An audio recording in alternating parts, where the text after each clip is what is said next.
salam alaikum, j'espère que tu vas bien. Je me présente, moi c'est Sheima, Vania Rose sur les réseaux sociaux, donc sur Instagram et TikTok. Et l'épisode que tu vas écouter juste maintenant, c'est un ancien épisode de mon ancien podcast qui s'intitulait Comment ça va? Je passe les épisodes que je trouve pertinents et je me dis que peut-être ça pourrait t'intéresser. Et nous, on se retrouve très bientôt en janvier pour de nouveaux épisodes inédit sur mon nouveau podcast Café et Confidence. Si l'épisode t'a plu, n'hésite pas à évaluer le podcast, à commenter, à le partager à une ou plusieurs amis. Et voilà, nous on se retrouve très bientôt. Je te laisse avec l'épisode. Bonne écoute. J'espère que vous allez bien. Ce podcast, je pense qu'il va sortir vers minuit. Et je savais qu'il allait y avoir des imprévus, c'était sûr. Mais du coup, voilà, on se rapproche de la fin et on se rapproche des imprévus aussi. Du coup, voilà, pour une fois, je vais pas faire de montage sur l'épisode. Faut savoir que j'en fais toujours normalement.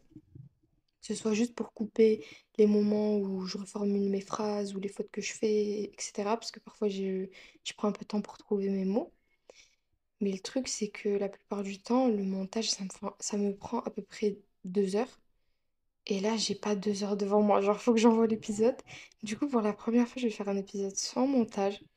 C'est une première, donc j'espère que ça va pas vous déranger. Et voilà, hein, c'était sûr de toute façon, donc on fait notre maximum et Inch'Allah, j'espère que l'épisode vous plaira quand même. Alors aujourd'hui, c'est la partie 2 de l'épisode, les leçons que j'ai apprises cette année. Donc on en avait parlé la dernière fois, mais comme je vous l'avais dit, cette année, j'ai eu énormément de prise de conscience sur plein de domaines différents. Je pense que c'est tout simplement parce que je grandis, tu vois, je viens de rentrer dans la vingtaine. Du coup, j'ai eu vraiment des prises de conscience qui, en vrai, peut changer le reste de ta vie, enfin, surtout au niveau mindset. Et voilà, j'aime bien de temps en temps comme ça faire des petits épisodes chill où juste, bah, je vous partage ce que j'ai appris. J'ai pas la science infuse, je dis pas que j'ai tout compris dans la vie ou quoi, mais c'est des petites leçons comme ça que j'ai apprises. Et je me dis que c'est possible que certaines personnes vont se reconnaître dans ce que je vais dire. Et genre, si ça peut vous aider à vous rendre compte d'une situation dans laquelle vous êtes ou peu importe, ben moi, ça me fait toujours plaisir. Du coup, voilà, là, on a combien de leçons? Un, 2, 3, 4, 5, 6, 7. On a 7 leçons. On va commencer directement avec la première. Ne pas attendre d'être parfait, parfaite pour profiter de la vie. Alors ça, déjà, petit spoiler alerte, on ne sera jamais parfait. Voilà. On aura beau faire tous les efforts du monde, on aura beau accomplir tous les objectifs qu'on veut, on ne sera jamais parfait à 100%. Et parfois, on peut avoir une certaine manie, c'est de se dire, j'attends de faire cet objectif et après, je ferai ça. J'attends d'avoir ça et après, je pourrai faire ça. Enfin, je sais pas si vous voyez, en gros, c'est se priver littéralement de vivre des expériences ou de faire des choses qu'on aimerait faire, juste parce qu'on n'est pas encore, entre guillemets, la meilleure version de nous-mêmes. Se priver de vivre des choses, de faire des rencontres et de faire d'expérimenter de nouvelles choses juste parce que t'as pas atteint tel objectif ou t'as un certain complexe ou t'as peur de quelque chose ou tu vois ce que je veux dire? C'est finalement te fermer des portes toute seule. Et vraiment, moi je sais que j'avais cette manie avant, c'est c'est qu'en fait je visualisais mon bonheur qu'à travers l'atteinte de mes objectifs. Genre vraiment, j'étais en mode ouais, j'irai à tel endroit quand je pourrais être comme ça, parce que là, je suis comme ça et c'est pas ouf, du coup. Tu vois, et tu te mets des pressions, enfin, En fait, tu t'empêches. Tu t'empêches de vivre ce que tu veux vivre, juste parce que t'es pas encore qui tu veux être. Et parfois, justement, pour être qui tu veux être, bah, va falloir vivre ces expériences. Tu vois, par exemple, j'ai un exemple religieux. Il y a certaines sœurs qui veulent mettre le voile, mais qui ne se sentent pas légitimes peut-être parce qu'elles ont certains manquements, peut-être parce qu'elles commettent certains péchés, et qui du coup repoussent le voile parce qu'elles se sentent pas, pardon, assez bien justement pour le porter. Mais le truc c'est que bah, tu vois déjà le voile c'est une obligation, et surtout c'est le voile qui va te rendre meilleur. Et je sais qu'il y a plein de sœurs voilées qui sont d'accord avec moi sur ce fait, mais c'est le voile qui t'éloigne d'énormément de péché, qui te fait le tri dans ton entourage, dans tes fréquentations, qui t'empêche d'aller dans certains endroits, c'est le voile. Tu vois, donc là, je vous ai pris juste un exemple, mais ça vaut pour tous les... tout ce que tu veux faire dans la vie. Du coup, voilà, foncez, d'accord? Il n'y a plus de j'attends ça pour faire ça. Non, non, non, vas-y direct. Ensuite, s'il y a une deuxième leçon que j'ai pu apprendre cette année, enfin, je sais pas si on peut appeler ça une leçon, mais c'est plus une habitude que j'ai pris, c'est le fait de célébrer mes victoires. Que ce soit des petites victoires, genre vraiment que ce soit un truc tout petit, ou quelque chose qui vraiment pour moi est énorme. Maintenant, je prends le temps de vraiment les fêter. Et quand je dis les fêter, c'est juste être super contente ou m'offrir quelque chose ou faire une balade ou tu vois, genre vraiment célébrer ces victoires. Ça aide énormément. Et si vous voulez les côtés positifs au fait de célébrer ces victoires, déjà, ça t'augmente ton estime de toi-même.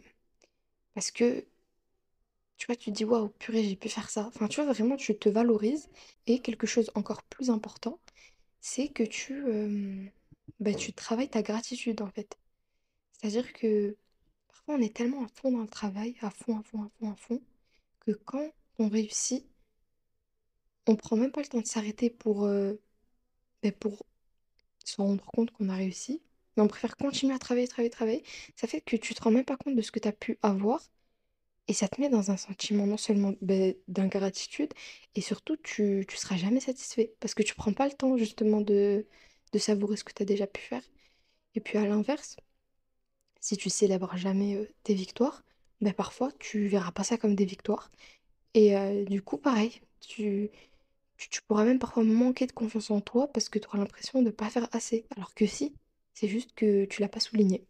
Si il y a une autre leçon que j'ai apprise cette année, et ça, maman, ça carrément j'ai envie de faire un épisode entier dessus parce que je trouve ça genre trop fascinant, c'est le fait de ne pas négliger son intuition.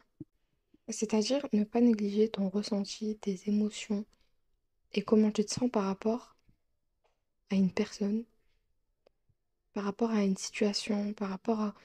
Parfois, certes, il faut faire attention et il faut faire une distinction. Parfois, la peur, tu vas la considérer comme ton intuition, mais parfois, c'est juste de la peur pure et dure.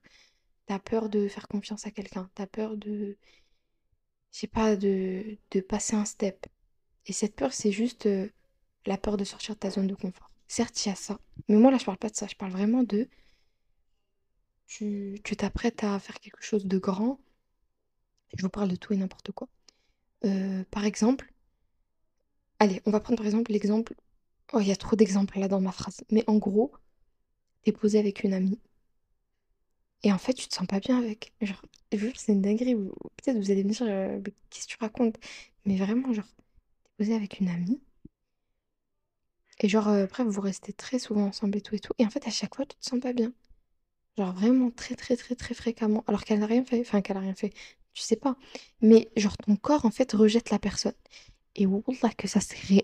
Je vous jure que moi, je suis quelqu'un de super sensible et je suis sensible à ce genre de choses. Mais quand je me sens pas bien avec une personne, ça, il y a toujours eu une raison derrière, subhanallah. Et pareil pour d'autres choses.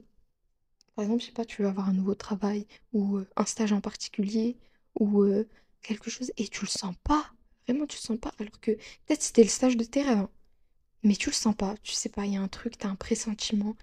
euh, Il y a un truc où tu dis, je le sens pas. Certes, il y a un côté rationnel qu'il faut prendre en compte et qui est super important, mais je vous jure que notre corps nous parle. Voilà. C'est-à-dire que notre inconscient, notre corps, calcule des trucs que nous, on n'arrive pas à calculer. Et bon, là, c'est super flou comment je le raconte, mais c'est pour ça que j'ai vraiment envie de faire un épisode entier sur ça, parce que je trouve ça super intéressant. Et l'intuition, c'est, tu vois, l'intelligence intuitive, c'est quelque chose dont on parle pas assez, mais ça peut dire beaucoup. Pareil pour, je sais pas moi, un mariage. Si, genre, tu le sens pas, alors que tu vois, il n'y a aucune raison. Parfois, subhanallah, ça veut dire quelque chose aussi.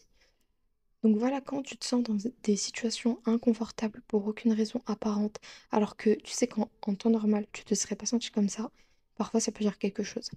Et les prières de consultation, ça peut énormément l'aider pour ça. Donc n'hésitez pas à en faire.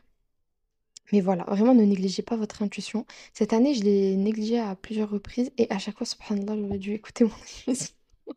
Du coup, voilà, vraiment, n'hésitez pas à l'écouter. Purée, il y a 2 secondes, je vous ai dit que j'allais pas faire de cut. Il y a un cafard qui vient de sauter à côté de moi. Du coup, j'ai paniqué. Et le pire, c'est que je l'ai pas retrouvé. Du coup, déjà là, je vais terminer l'épisode. Je vais terminer l'épisode en étant terrifiée. Et en plus, bah, je vais devoir cutter. Nice, nice. Mais bref, on reprend là où on était. S'il y a bien une autre leçon que j'ai apprise cette année, c'est le fait de dire les choses clairement.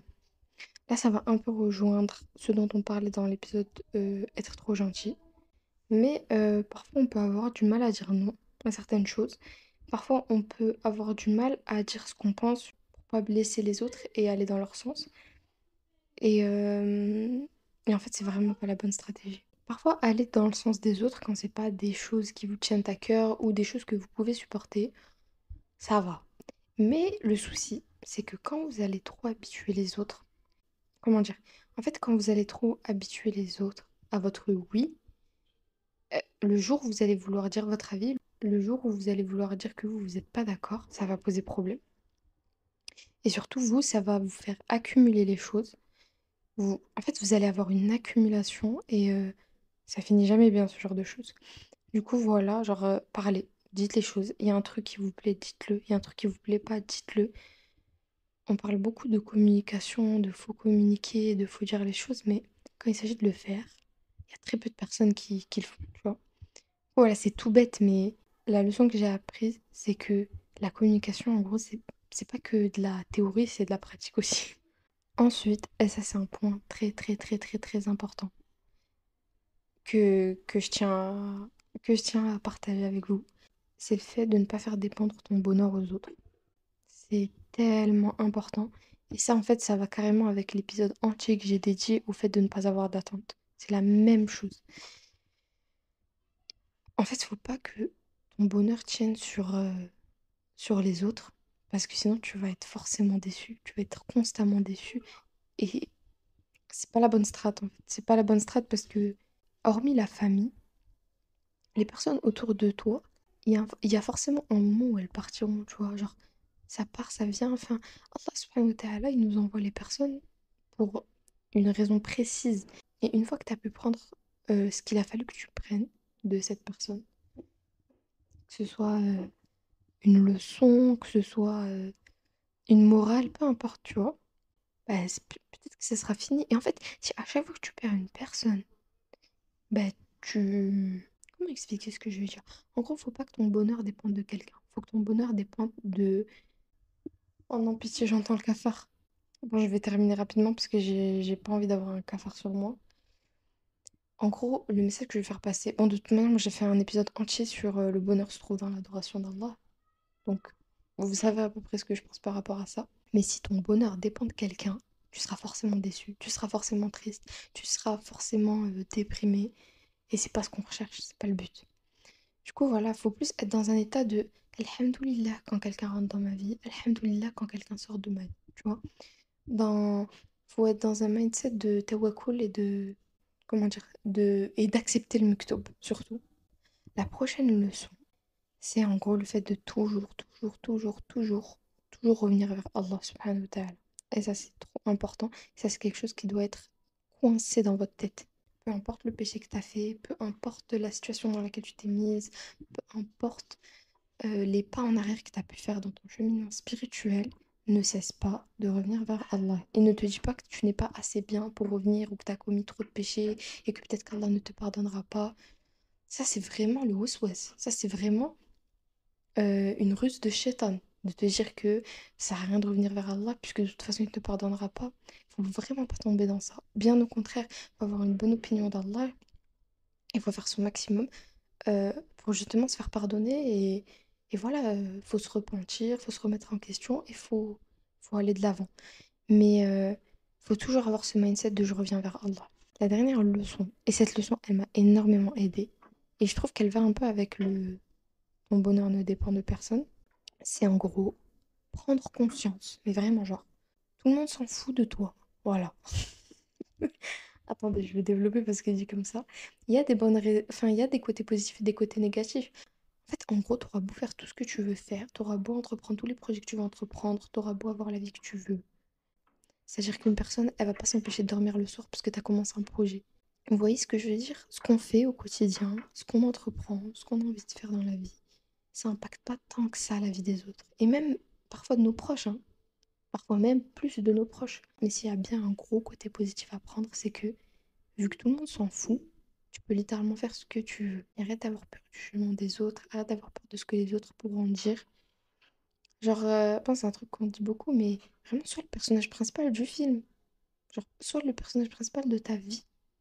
Genre, ça, c'est vraiment un truc tout bateau, mais quand je regarde un film, le personnage principal, est-ce qu'il a peur du regard des gens? À part si le film est spécialisé sur ça, mais sinon, concrètement, est-ce que le personnage a peur du regard des gens? Non. Et c'est pour ça qu'il vit une aventure, très souvent, il se passe là les trucs et tout. C'est parce que ce personnage-là est détaché de ça et il est... En fait, comment dire, il reste focalisé sur ce qu'il doit faire, sur sa mission. Toi, c'est la même chose. Vraiment, garde en tête que les gens s'en fichent. Les gens s'en fichent royalement de ce que tu fais. Vraiment. Et avoir conscience de ça, c'est se détacher petit à petit de la peur du regard des gens. Bref, voilà, c'était la fin de l'épisode. Il sera un peu plus court que d'habitude. N'hésitez pas aussi à activer la cloche. Ça, je l'ai jamais dit, je crois. Mais n'hésitez pas à activer la cloche, que ce soit sur YouTube, que ce soit sur Spotify, peu importe sur quelle plateforme vous m'écoutez. Parce que, bon, moi, j'avertis toujours dans ma story Instagram quand je sors un podcast, mais parfois j'oublie ou je peux pas, etc. Donc n'hésitez pas à activer la cloche pour être au courant de tous les prochains podcasts qui sortiront. N'hésitez pas à évaluer le podcast, ça m'aide énormément. À commenter, à me dire, vous, c'est quoi la leçon que vous avez apprise cette année? Et voilà. Prenez soin de vous. On se retrouve demain, Inch'Allah, pour un nouvel épisode de podcast, le 20e. On rentre dans les 10 derniers jours. Incroyable. Bref, on se retrouve demain. Assalamu alaikum.